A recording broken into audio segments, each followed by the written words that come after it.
Hi, I'm Kat Rosenfield. And I'm Phoebe Maltz Bovy, and together we are Feminine Chaos. And this is a special day for Kat and for perhaps Kat's dog. Kat, would you like to explain why? Yeah, so today, and this, for the record, is why I'm looking a little bit disheveled. It's been kind of a crazy day, is the release of this project that I've been working on for the past 2 years. It is a collaboration with Stan Lee of Marvel fame, kind of like the cosmic matter from which all things superhero created. And before his passing last year, he and I and these two other guys, Luke Lieberman and Ryan Silbert, collaborated on an Audible original novel. And it's a whole new superhero universe, new superhero origin story. It's called Stan Lee's Alliances, A Trick of Light. And today is the release. And so I'm hanging out here. I've got my teeny tiny Stan Lee hanging out with me. Very good. Since he can't be with us, from beyond the grave, he is here in spirit and in the form of this small plastic doll.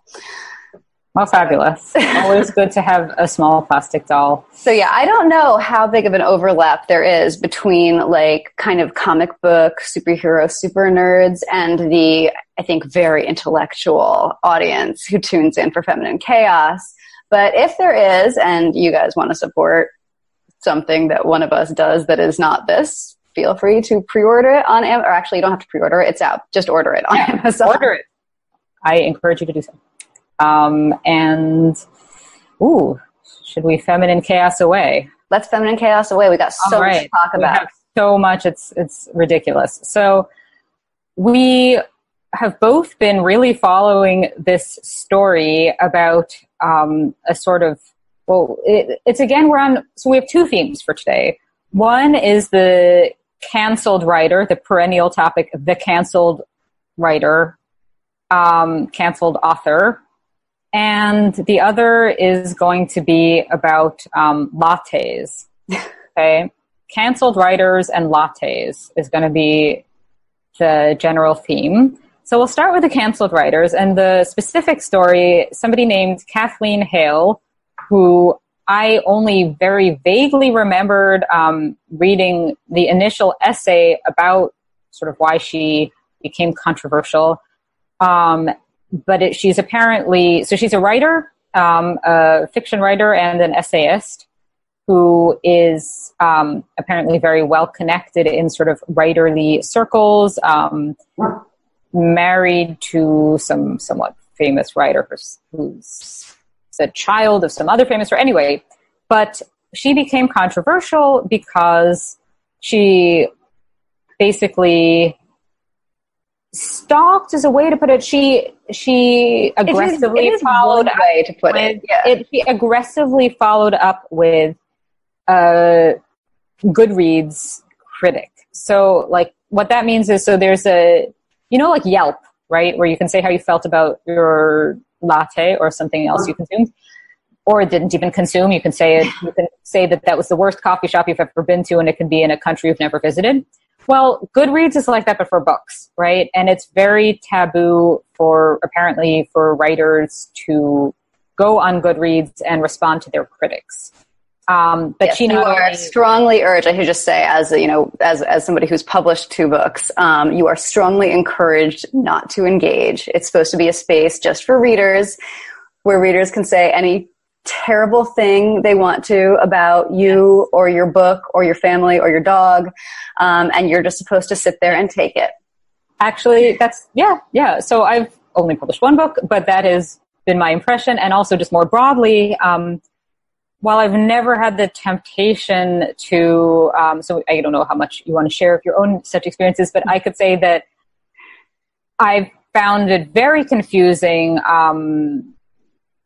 how you're supposed to respond to criticism, especially with the whole online thing where you're also supposed to be kind of active online, and that comes up. So I'm bringing up sort of my own take on this because it relates to what happened then with Kathleen Hale.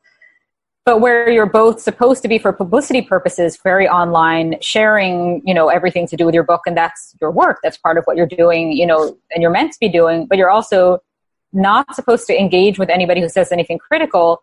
And I found this very tricky in terms of if there's a review, like, what if it's a kind of like, you're not sure, like, do you share the review? It's publicity, but what if they didn't like this or this? And then I always found that very awkward, the whole question of like, what do you respond, and only like responded when it was like somebody had said something inaccurate. But yeah, so then I guess a part of me reads about Kathleen Hale, who we should explain what she did.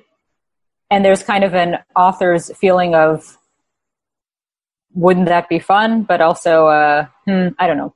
So what did she do, though? What did she do? Okay, so this is, I think what's worth mentioning is that this all took place, she had written a YA book. And as we have discussed here previously, the rules that govern the YA space online in terms of like publishing and criticism culture are a little different. The dynamic is not always what you might expect. So there was this reviewer, Blythe Harris, who was a powerful, some Goodreads reviewers have amassed really an enormous following. They have a lot of influence in the community. To the point where at their say-so, they can basically kind of destroy a book if they choose to. And, if they want to take it further, they can kind of destroy your life if that's what they want to do. So this woman, Blythe Harris, had first tagged or inserted herself in some way into Kathleen Hale's timeline. So, there was no question she was going to be aware of her. Turned out that she had also written a really, really angry, scathing review of Hale's novel, accusing it not of just being a bad book, but I believe that she accused it of making light of mental illness and PSD and being like just along like for, what was it? She said she was a rape apologist, right? So there was also that. Right. So it was that the book, the sort of the root of the controversy was not, as with the more recent YA controversies, something to do with like identity and representation. Exactly. It was more just like somebody being like sanctimonious bullying. Yeah, well, what's funny is like this was 2014, so this was kind of the start of what has now emerged as a pretty dominant dynamic in the YA space. And this review was not where it ended. Then Blythe Harris began kind of just poking at Kathleen Hale. At one point, she got online and started tweeting in tandem with everything that she said, not tagging her, but in a space this small, like there's no question the author is going to become aware of what you're doing. So she started like mocking her, like making fun of every single one of her tweets every time she tweeted anything. And ultimately, Kathleen Hale, who is, as she puts it, she's a little crazy. She's not the most stable. She tends to fixate on things.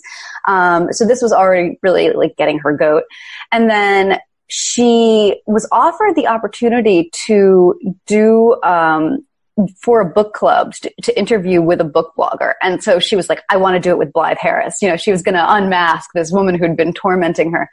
And she managed through somewhat, sketchy, underhanded means to find out where Blythe Harris lived, and then uncovered that Blythe Harris actually had lied about her age and her identity. She'd claimed to be like a 26-year-old school teacher. Actually, she was a 40-year-old woman who lived alone with a pug or something like that. But she... No poodles were implicated. Oh, no, it was a Pomeranian, I think. Oh, Pomeranians, right. Yeah, no poodles. No poodles were implicated in the horrors to follow. So she tried at first to contact, I think, the woman who lived in this house.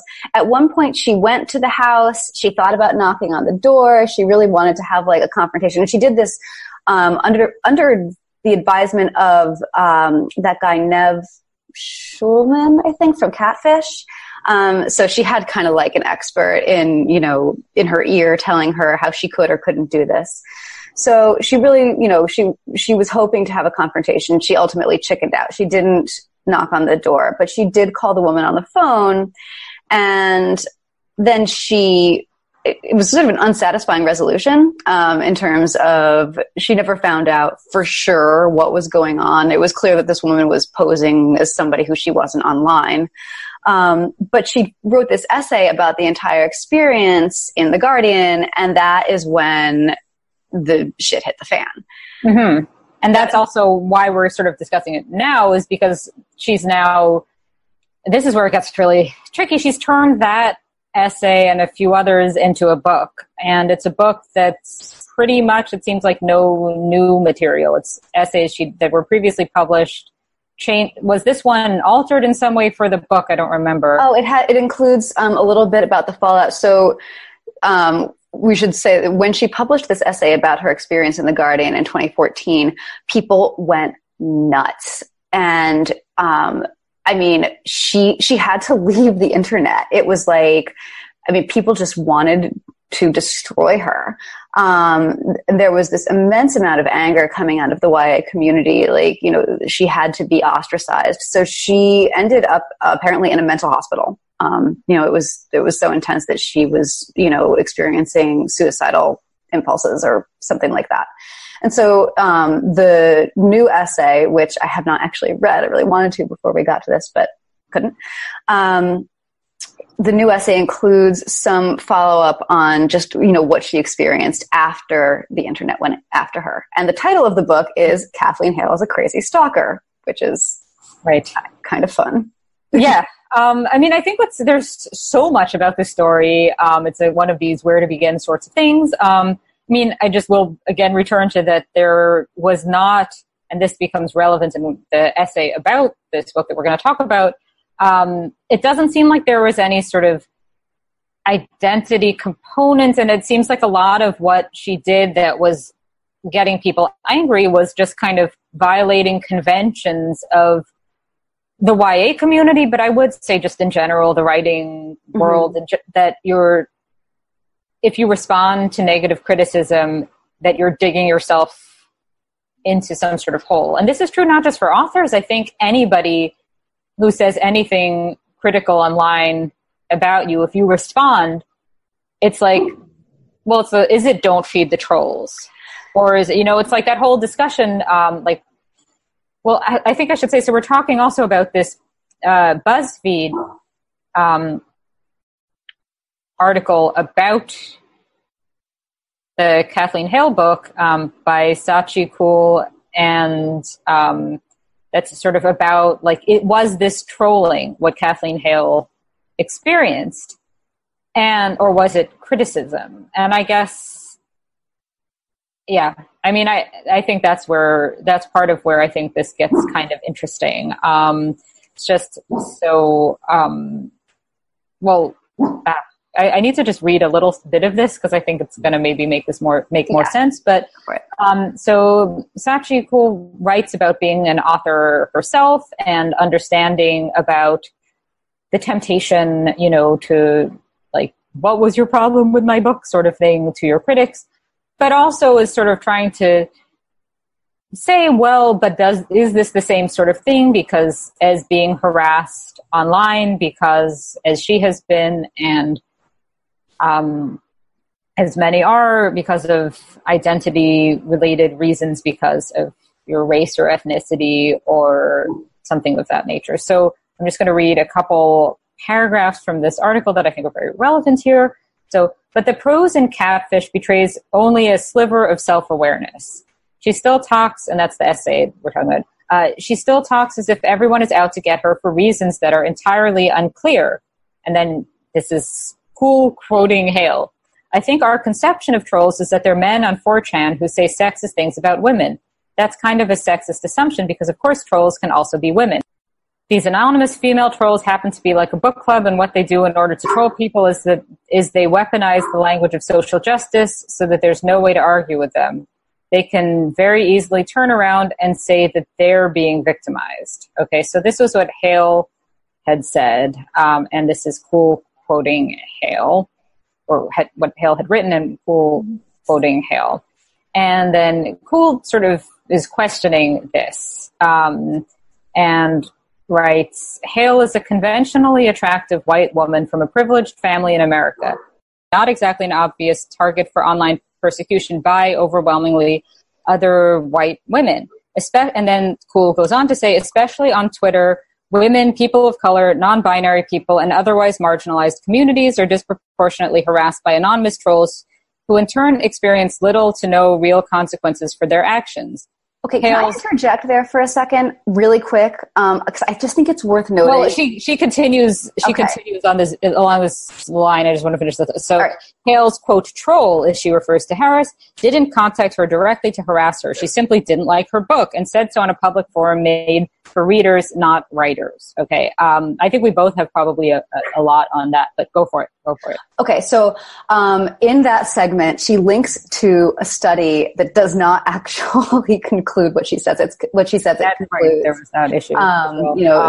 Didn't even include in its data set non-binary people, but also didn't include men. So there was no actual comparison saying that women have it worse online. Yeah, I mean, there are a variety of things to talk about with those two paragraphs. I don't really. Yeah, I guess to just stick with that, I mean, this whole notion that you could, and this gets at something much bigger than this particular story, but this notion that you can divide the world into the people who are marginalized and the people who are not, and sort of sum up what's trolling and what isn't entirely on the basis of identity. I think you can sometimes do that, but I don't think that's how the world always works. I mean, I'm a white woman. I've been trolled by anti-Semitic Nazi trolls on Twitter. Does my status as a white woman negate that? No, it still happened. You know what I mean? Like, there's all sorts of people are different things. So even if you're just talking strictly about identity-based harassment, that can happen. But I would say that more broadly, even than that, this question of what is trolling is an interesting one. And this notion that nobody ever would weaponize social justice to just be an ass on the internet. I mean, that's patently so absurd that I don't know where to begin, because people do that every day of the week, and you get like a very, very common dynamic online is men harassing women for being the wrong sort of feminist. And somebody I follow tweeted, who's like a legal scholar, tweeted something about, like, I don't even know that it was in defense of Louis C.K., but it was like a sort of contrarian take on this. And then some man was like, I don't know, I think he like quote tweeted "shut up" or something like this, and it was just like, and it's like, obviously there is some urge to yell at people that some people feel, and obviously people across the political spectrum, I'm not saying it's equally represented in every ideology, but it exists everywhere to some extent. And I think, it can be confusing what's screaming at somebody because you're genuinely furious at them, and what's having that urge to scream at somebody and quickly coming up with a pretext for it. Mm-hmm. Yeah. I mean, there's definitely a lot of opportunistic aggression that, people have realized that if they cloak it in the language of social justice, that they can get away with being absolute monsters online. That it'll be seen as, unassailable. Nobody can question their motives. But so first of all, like, I just want to have like a gong that I can ring every time Louis C.K. comes up and we didn't plan to talk about him, because it's just like, it's like he's in the air. There was almost some Aziz Ansari, but I don't have time for that, because there is I'm just going to say a fascinating article, I think at The Cut, about babe.net. Oh, yeah. Site, like a sort of an investigation of what happened at that babe.net. But we perhaps for another time. When we start a newsletter, we're going to, put in all these things we refer to, but we don't actually. There are extras. We just need to organize our extras. Yeah. But just the thing with the scroll, sorry, I can't not. You go first and I'll go. The thing with this is, it's not like, because people will always, and I know because I wrote a book about this topic and I know what I can anticipate what all the criticism is, but aren't you just saying that marginalized people should be quiet? No, I'm saying that these are not particularly marginalized people who are doing this weaponization of social justice. In this case, it seems to have been white women who are marginalized as women, but not whatever in social justice terms necessarily. And certainly plenty plenty, I will say plenty, just imagine I'd said it 1,000 times, of white men do this online. Cis, straight, privileged white men are doing this plenty online. I think you covered that with the whole, like, you're doing feminism wrong thing. Yeah, I mean, I think this is not about people's identity. Like, when I say social justice criticism, this is by no means a euphemism for criticism made by people from any particular background. There's plenty of this from people who themselves would not be able to refer to themselves as marginalized, but who are doing it sort of nobly on behalf of other people who never asked them to do it. Right. Basically. So, yeah. So I want to talk about Blythe Harris. And so this was fascinating. My last YA novel came out in 2014. So I had not yet been unpersoned from that community for writing about their more bizarre behaviors.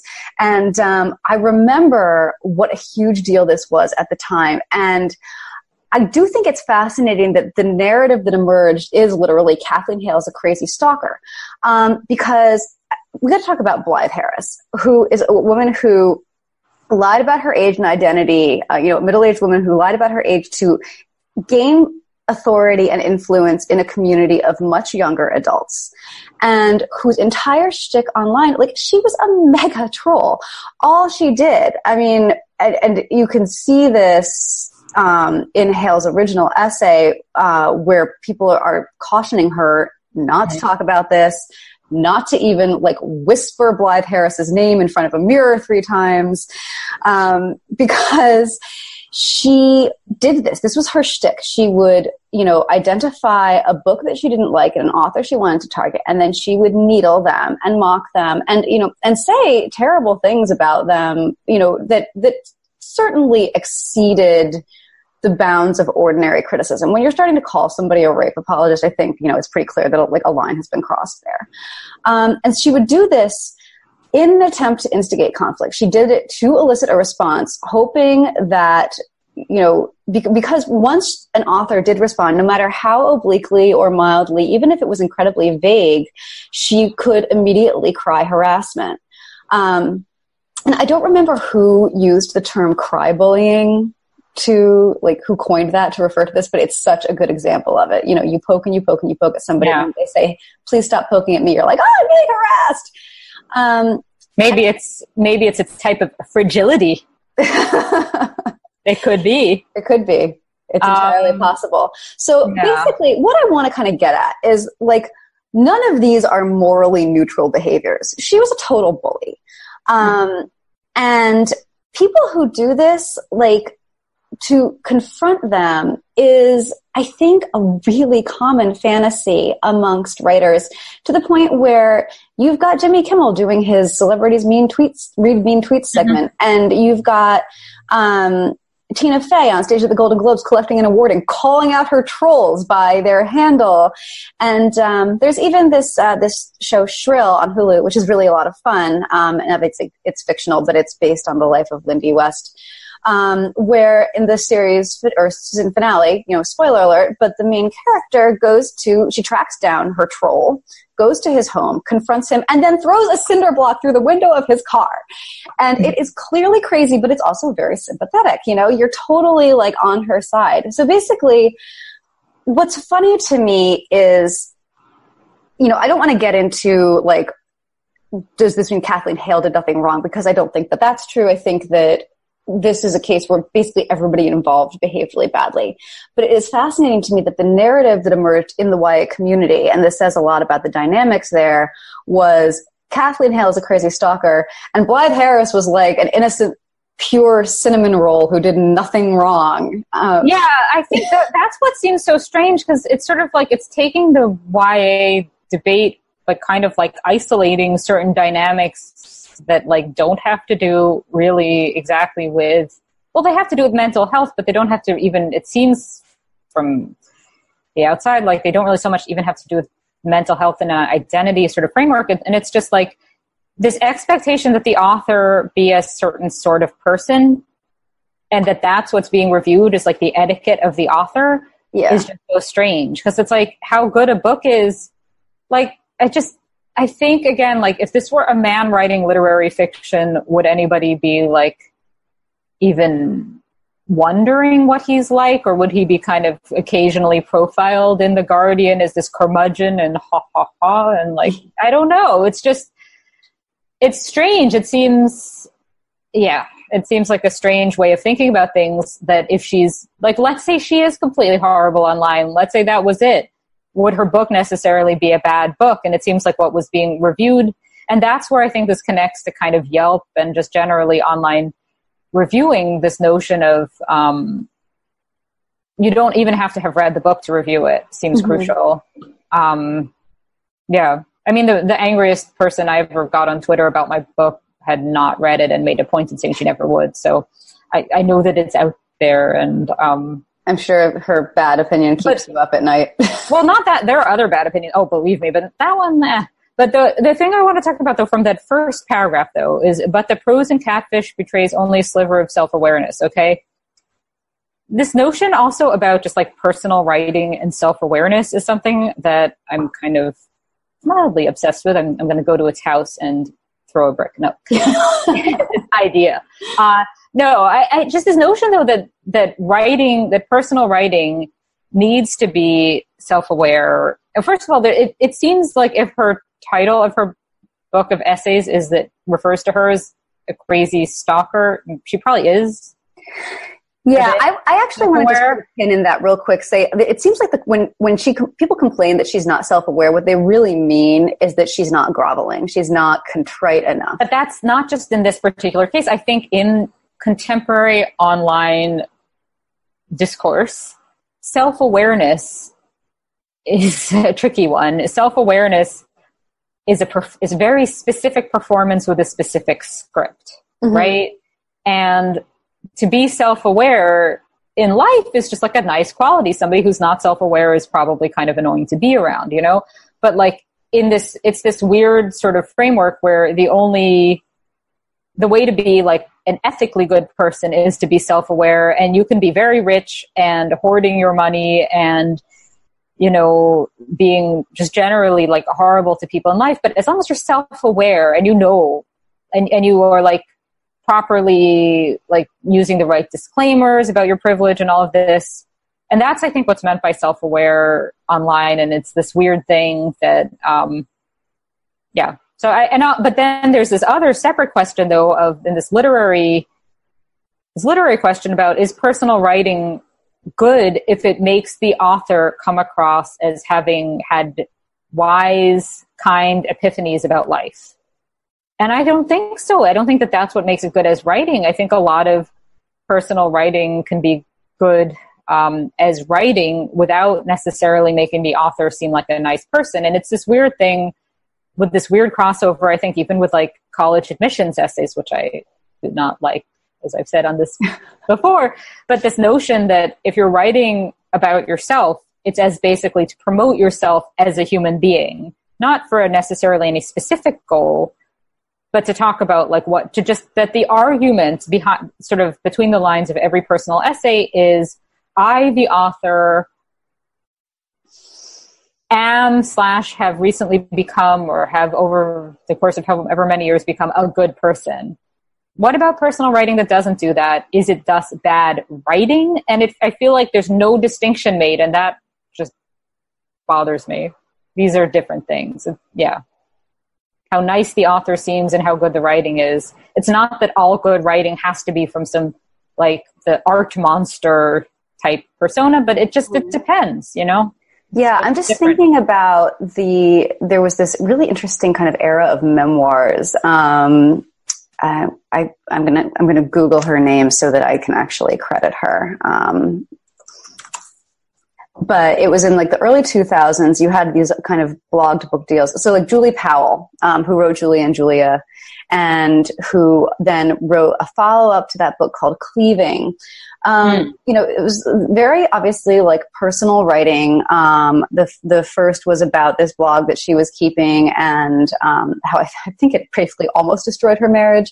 And then in her second book, I think her marriage actually did fall apart, and she kind of rediscovered herself or her connection to her husband, I can't remember which one, through like learning to butcher animals. So, you know, as one does. But this was kind of a moment in publishing, in nonfiction writing, that I think kind of captured something tangential to what you're saying. That you had people, women, writing these stories where the upshot was not, please see how good I am, please like me. It was, this was interesting, I'm going to tell you about it, and it's going to be interesting. There's a flash in the pan moment as I'm thinking about it. It seems, I don't know. I think that probably went away with the privilege disclaimers and the sort of, you're really not allowed to just come out and be like, this was interesting. It has to be, this was interesting, and I'm sorry.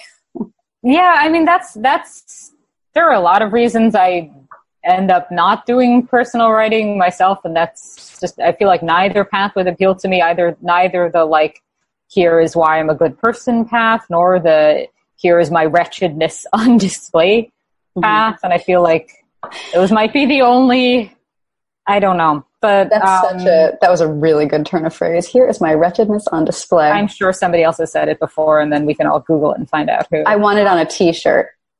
It would be good on a t-shirt. Do we have more on this troll? Because we have.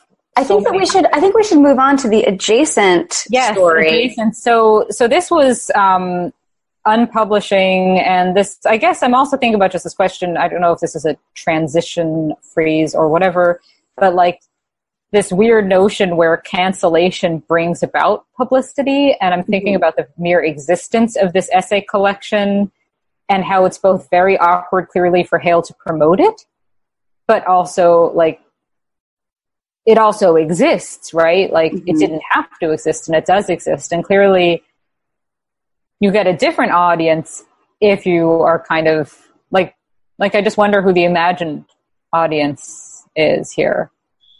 Like, I wonder if it's that people are angry on Goodreads and Twitter or whatever, but the general reading public isn't and wants this and takes her side.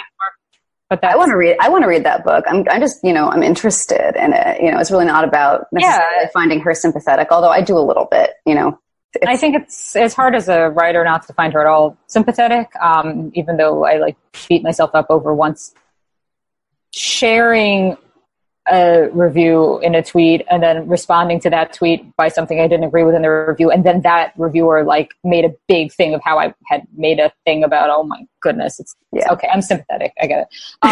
So an unpublished novelist here. So who is Natasha Tynes? What is her deal?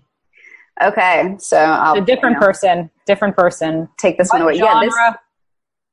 This is the contemporary, and her novel was an adult novel. So this is the 2019 version, maybe, of the Kathleen Hale story. I mean, it's interesting. There are certain parallels. In both cases, you have somebody sort of intruding upon a private party in a way that struck a lot of people as distasteful, and it was followed by accusations, possibly a little overwrought, that the author in question had made the person unsafe. So, good point. I had not put that together. That makes a lot of sense. So we have Natasha Tynes, whose debut novel, They Called Me Wyatt, was going to be published by a really small imprint called California Cold Blood Books down in California. And her distributor was an outfit called Rare Bird, which is going to come into play in a second. So Natasha Tynes is employed at the World Bank. She lives in D.C. She was on the metro in D.C. and observed a uniformed employee eating on the train, which you're not supposed to do. Apparently, it's I don't know this, or didn't know this until I started kind of reading up on this, but apparently this practice of issuing citations to people for eating on the train has been one of the most unpopular things the WMTA has ever done. So she tweeted out a photograph of the woman on the train in uniform eating, tagged the WMTA and was like, isn't this unacceptable? I thought we weren't supposed to eat on the train. When I told this woman, whenever I asked her, why she was eating when we're not supposed to, she said, worry about yourself. That's in quotes. And the internet went wild. So this tweet was up for 30 minutes, and then she deleted it and apologized, but it was too late. And everybody because the WMTA worker was Black and Tynes is Jordanian, but I guess reads, well, I mean, she clearly doesn't read as Black. There were a lot of perceived racial power dynamics in play. People started suggesting that this was a racially aggressive act. Ultimately, after the pile-on had been going on for a while, Rare Bird, Tynes' distributor, tweeted out a statement declaring that she had done something truly horrible. These are their words. Actually, maybe I should find the statement, if I can. But, you know, there was a lot of... I have a link here to, well, okay, sorry, my computer's weird. No, it's okay. You know what? I'm actually not going to do it. It's going to interrupt the flow of the conversation too much. But, you know, it's declared that like she had policed a Black woman's body, you know, that she was feeding into patterns of racial harassment that, you know, just make the world a terrible place for Black women every single day. And that they could not be associated with somebody who would, you know, do such a disgusting thing. And so that they would not be distributing her book. And then her book was canceled. And the punchline to all of this is that she is now suing her publisher for $13 million for breach of contract. Well, that's a lot of millions of dollars. Yes. Yeah, I mean, more than she would have expected to make from the book. So she is a successful writer, though, correct? That first novel was successful. Am I correct? I think this was her debut. Or this was her debut. This was. I mean, she's a successful person. Like, she's obviously employed at a place that pays her a lot of money. Yeah. I mean, I thought what was interesting about this in part was just that it was this sort of angry white lady narrative, but not actually a white lady necessarily at the center of it. And that's not the only...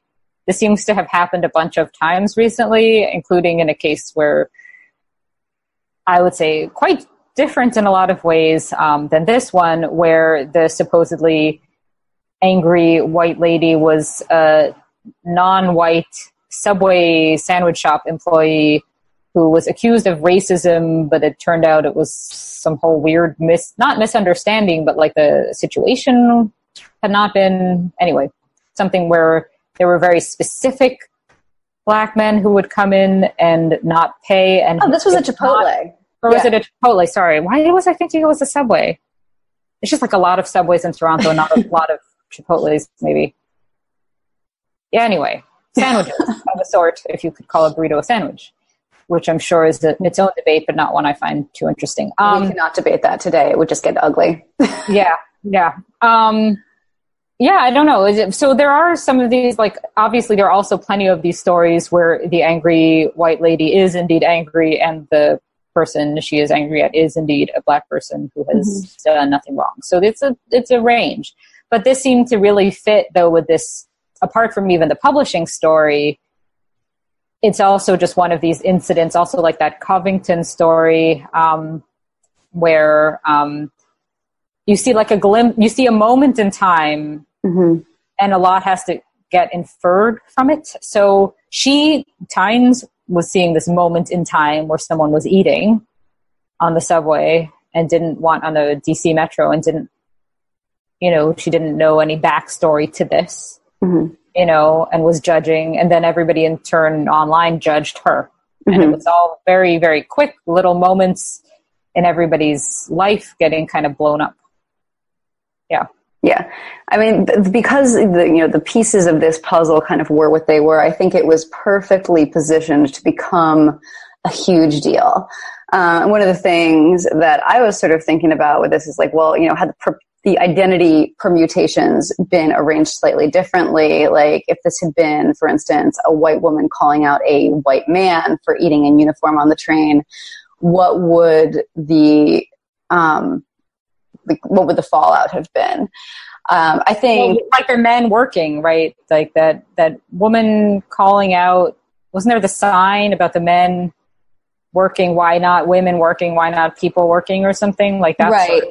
She experienced backlash. I think that in this case because it would have been positioned as like, oh, look at this, you know, like entitled guy, just, you know. We're going to have to debate this.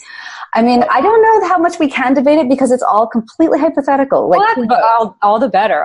See, I think that what would have happened if this would have been a white woman calling out a white man. And I think was that basically before this even getting a chance to become a thing, the fact that the white man was, you know, a worker and she was the privileged white lady position, but also he's a man, all this, I think would have just all canceled everything out. It would have kind of canceled itself out. And it would have just fallen into the category of people whining about their commute online, and everybody would have ignored it. That's what I think would have happened. I think there just wouldn't have been a story. Like, I don't think it's that people would have been like rallying to defend the white man because of class issues or anything. I don't think it would have been people calling him entitled. I think it just would have been people like, okay, somebody had a thought on their commute, who cares? Yeah. And maybe like whoever it is who likes all of her posts would have liked it and nobody else would have looked at it, because every woman has, you know, that. Yeah. So I think that because she was airing this to a kind of a specific audience of her followers, that it's the kind of thing that could have potentially caught on. And the woman who tweeted out that men working thing, where there wasn't even, I mean, you know, it wasn't even about a guy like flaunting his power in uniform. Like, he was just a random construction worker. But she even was getting a fair amount of support from her cohort at the beginning. And then I missed that part. I just by the time I saw that story, it was all like, what a joke. Yeah. But I think maybe what is knowable, at least in my opinion, is not what would have happened, but what wouldn't have happened, which is to say, I do not think that there would have been this escalation on the part of the publisher, like jumping in, being like, she did something truly horrible, and nobody's going to be like, she policed this white man's body. That would not have happened. Well, so wait, just to go back for a second, she took a picture of the person eating, and she put that online? Yeah. Yeah. I mean, I think this is like, I feel like it's horrible to do that, if less necessarily for the reasons to do with the identities of the parties in question than just because that's a horrible thing to do. I think that, like, this brings back a different story where there was somebody who live tweeted what they believed to be the budding romance of the people in front of them on a flight. Remember this? Yes, and then it turned out the people were not at all happy. Right, and they were very upset about it. And I feel like that's, like, I don't think that this means ignore the racial dynamics of it, because I do think that matters here as well. And I don't think that's, you know, I don't think it makes sense to sort of overstate how much, because it's sort of hard to say how plugged into that aspect of things anybody ever, you know, especially if somebody's Jordanian, maybe they have a different framework than if they were like from DC originally, who knows? But this thing though of taking pictures of people and putting those pictures online, I guess so this gets at this other issue though, another like big question of, what do you do when somebody's crappy online that isn't going to just repeat the crappiness, right? So I think that to take a picture of somebody, whether they are working class, posh, black, white, any identity category, put a picture of them online and be an asshole about them is not good, right? That's my feeling. But then what you do that isn't in turn, you know, is the answer ruin the life of the person who made the bad tweet where they put a picture of somebody?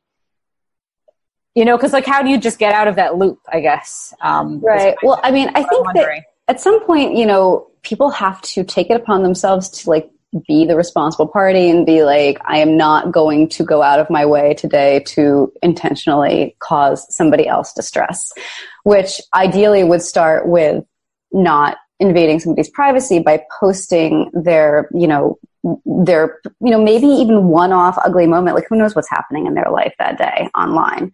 Yeah. But then also, like, maybe even the same principle applies here, because, you know, when somebody makes a bad tweet, you know, who knows what's happening in their life that day. Well, exactly. So that's why I think maybe the sort of what's missing from all of this is the possibility of sorry. Please continue. That's a tail. That is that I don't have a cat's tail wrapped up in my headphones. I'll try. I will just not look that far into it. Yeah, I think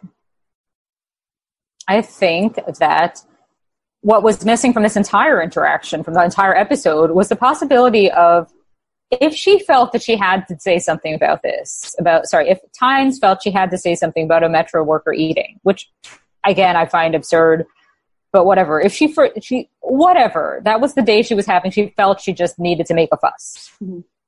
It would have been less bad to just say something to the Metro worker and done than to post this picture online.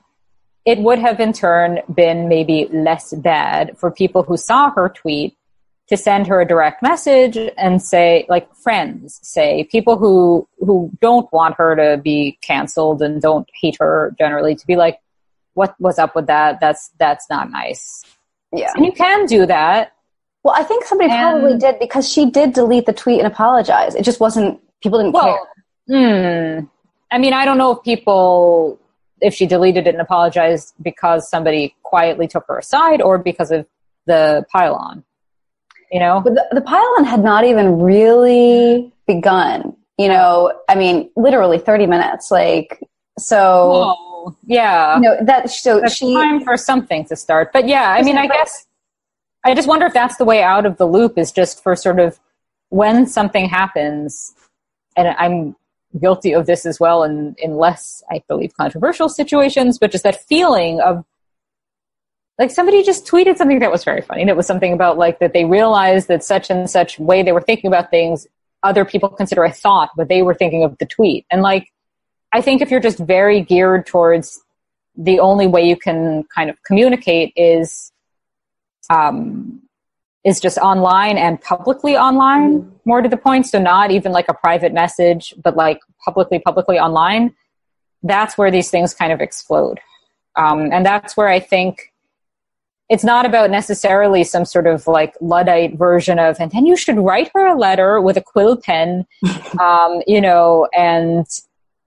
no, it's just like I guess it gets to like a whole like bigger issue I have with online, and this notion that everything that isn't shared is some kind of secret. Like everything that isn't shared publicly online, is it a secret? And that like to do with like awareness raising and things like this, where like if you don't talk about every aspect of your life publicly online, it's secret, which seems like there's this whole world of telling some people, Mm-hmm. I feel like maybe that's the way out, is like not everything has to go to like 10,000 people always. Yes. And what's interesting is, to kind of add on to this, this idea of, transparency is something that's most often, I think, pushed by like influencers online who are 100% not transparent. Like they're showing you this incredibly curated, cultivated vision of what their lives are like. Even when they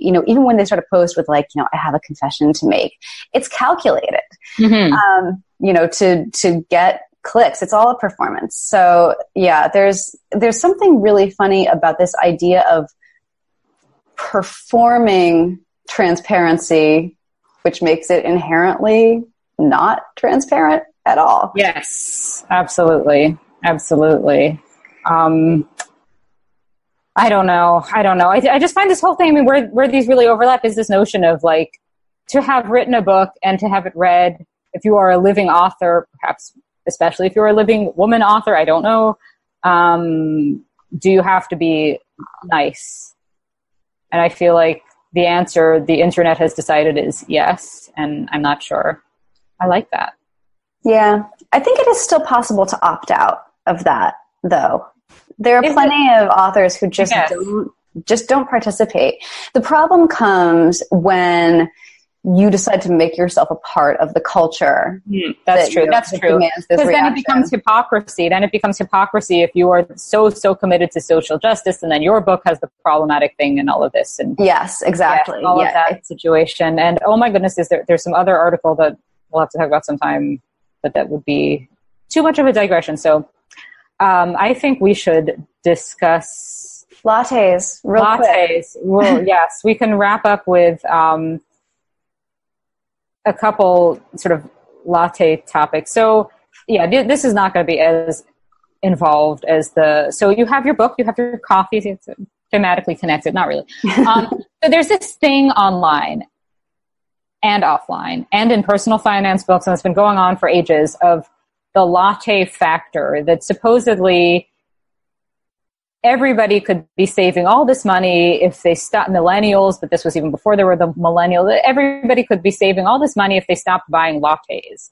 I guess this came up when Starbucks was first sort of a thing, which would have been probably around like 1998-ish or so.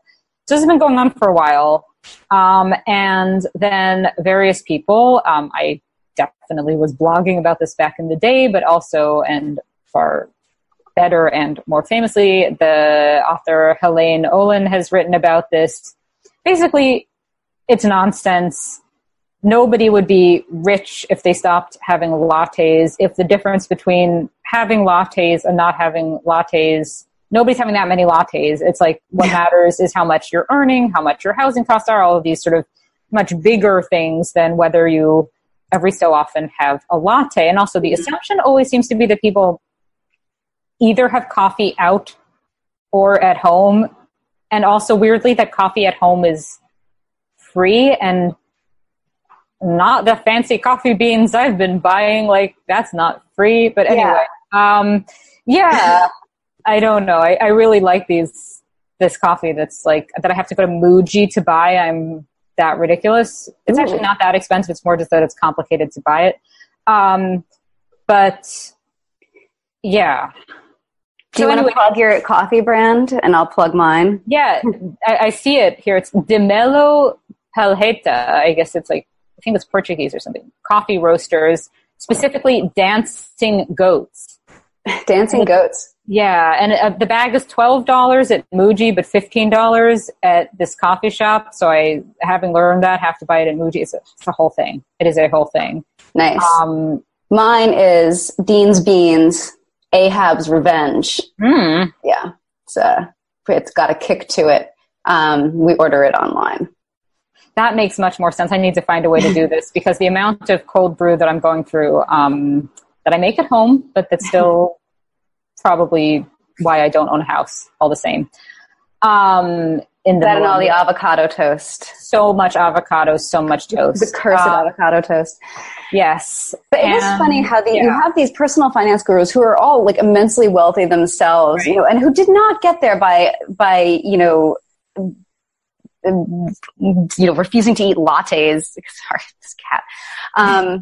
Well, for sure. I mean, exactly. Well, that's what Helene Olin has argued, and that's what the backlash against this tends to be, is that this is all, ridiculous. And, I mean, so this came up again, though, because Suze Orman, there were just some funny quotes about this. She said on CNBC, it seems like in March, you are peeing, and this comes back to that pee cups guy in a way, you are peeing $1 million US, I'd assume probably even more Canadian, down the drain as you are drinking that coffee. Okay, that digression about Canadian dollars was not from Suze Orman. But lattes here are pretty expensive. So then there was also, so she was saying that it's about your wants versus your needs. Weirdly, isn't coffee always a more want than need if you're classifying things like that, whether you have it at home? If you drink so much that you've developed a dependency, it could be classified as a need, or an addiction. Is an addiction a need? It is. Well, that's the thing. Well, what I think is interesting about this, in part about the whole lattes thing, is that people don't really, like with smoking and drinking, there isn't so often the whole thing about like what this is costing monetarily, because it's like, I feel like it's something where if somebody's vice is coffee, they'll be susceptible to a shaming about something. You know what I mean? If that's I don't know. I have a whole theory about this. But then there was this other CNBC article in February by somebody I don't know, I think Kevin O'Leary, something, saying if you have, and this I just found very funny along these lines, if you have more than 3 pairs of jeans, one black, I'm quoting, okay? You have more than 3 pairs of jeans, one black, one white, and one jean original, you're an idiot. So I was really cracked me up. I don't know why. And then there was also about shoes. Yeah, 4 pairs of shoes. Okay, you don't need more than 4 pairs of shoes. You need flip-flops, something to work out in, and 2 pairs of dress shoes. Everything else, you're an idiot if you're buying more shoes because you'll never wear them and they'll be sitting there for years. Now, this is, first of all, has he experienced winter? This gentleman? Somebody does not live in a place where it snows ever. Because, and also, the reason I wear out well more than that is I don't have a car and I live in a city that's cold. So like the notion that I would have 4 pairs of shoes and of which one are flip-flops is comical. Also, how dare he classify a flip-flop as a shoe? Like that's that too. Ridiculous. It's actually a flip-flop is a sandwich. So it's a sandwich? Yeah. Like, I'm sorry, my timing is terrible. I can't be. This is why I do not do comedy. No, that was a really good joke, and it made so much sense in my head. It's not even funny. But yeah, so this advice, I think, sort of converged with this other type of advice that is given. And there was a New Republic article that was about sort of consumption and personal consumption that kind of reached more like systemic conclusions, but that where there was a part of it that said, or the author is saying that about individual action that needs to occur collectively, saying, so I'm sort of paraphrasing that part, but then the rest, the quote is,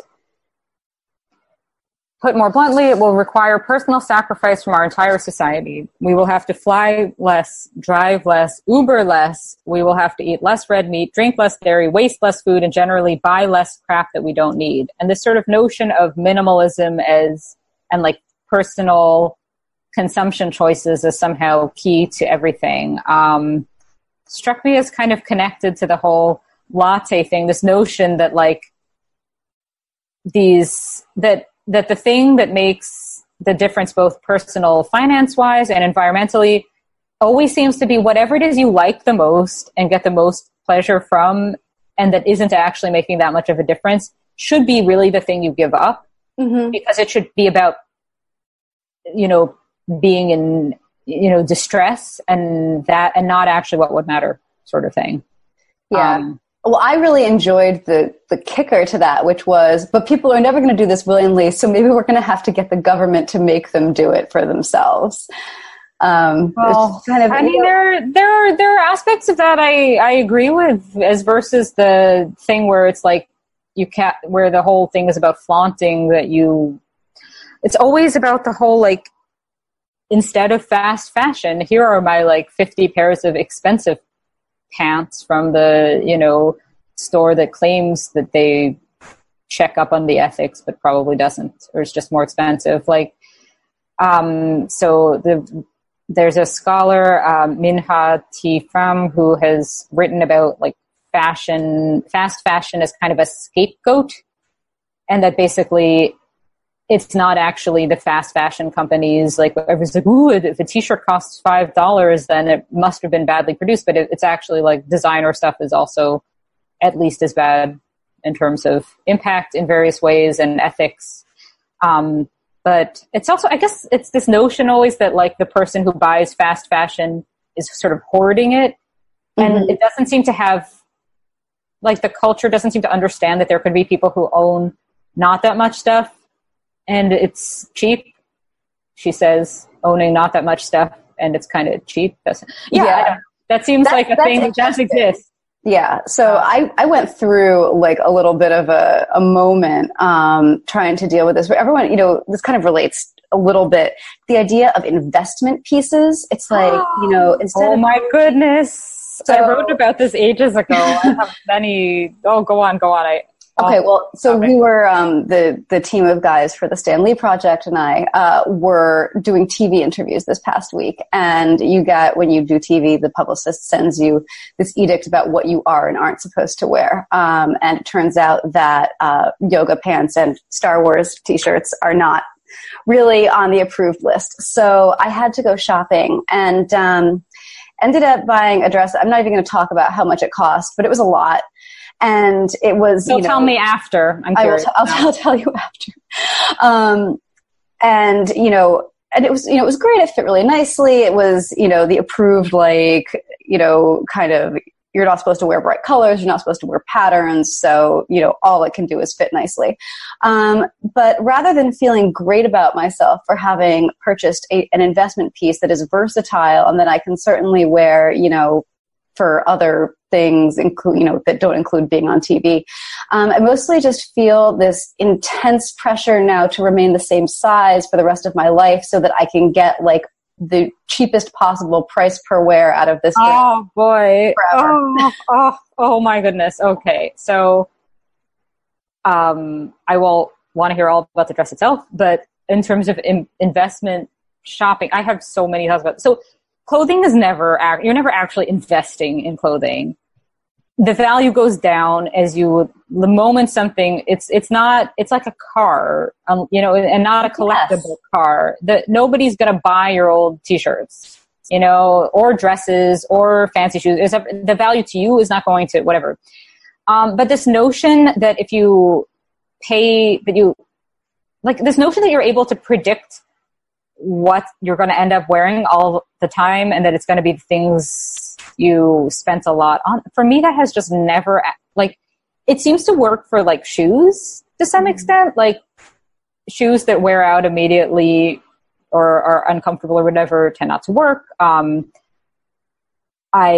find I spent a lot for me on a pair of silver Birkenstocks, and I am sure I will wear those for a long time, things like that. But I find with clothing, durability has so much more to do with is it something that fits you when you're different sizes, if your size fluctuates at all? Is it something that's a material that doesn't snag, it doesn't get very easily stained? She says wearing a Uniqlo, the Hakusai Blue men's collection t-shirt. I'm going to advise us all on fashion now. No, but we need sponsors. They could save me easily my $20 a month Uniqlo clothing budget there.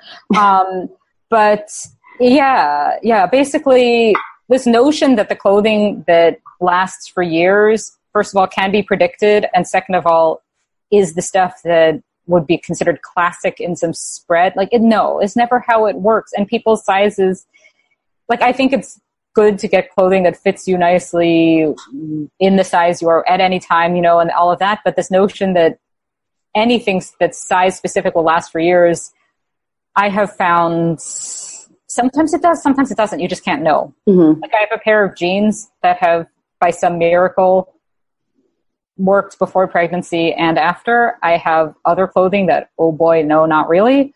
Yeah. You never know. You never know with clothes. But just this notion of, I guess the thing that struck me more recently is just that, there's this sort of, it's this trope in women's lifestyle writing of, I used to buy fast fashion, but now that I'm 30 or 25 or 35, whatever, now that I'm a little older, I prefer classic pieces that don't go out of style to those trends. And it's something happens when you're around 30 where you've stopped outgrowing your clothing and you don't suddenly need work appropriate clothing, and you just do plain have enough clothing, mm-hmm. And if you haven't fluctuated a lot in size, you probably just do kind of have enough clothing. And yes, at that point, you can shop less frequently and maybe you have more money and can buy something more expensive at a given time. And it's not that something happens in terms of maturity where you suddenly realize something. Yeah. Yeah, it's correlation, not causation. I like that. Okay. Yeah. So investment, I think at the same time, there's a bag that I may or may not buy soon that's totally, and it's not actually that expensive as certainly this part of Toronto goes, but that would be more than the tote bags I normally go with. And I've been debating this. I don't know. I believe that the bag is something one should spend on because it's useful and you do use it a lot, but mm-hmm. What if it's not the right one? And that stresses me out. And that's a terrible pressure. Yeah. But that's why I end up getting cheap stuff, because it's there's what I would spend on a bag that I think I would use all the time for years. And then, but I know I can't know that. And then it's yeah. Who knows? Who knows? I'm picturing some of our male, more vocal commenters, and they're like, just like slowly strangling themselves to death with their neckties. Last tiny topic that I just need to, because I don't think we're going to do a whole thing on it another time, but tipping Twitter is my pet peeve of the day. Okay. And I'm going to say what it is. It's when people go on Twitter and say, come on, guys, tip your whatever, barista, fishmonger, whatever.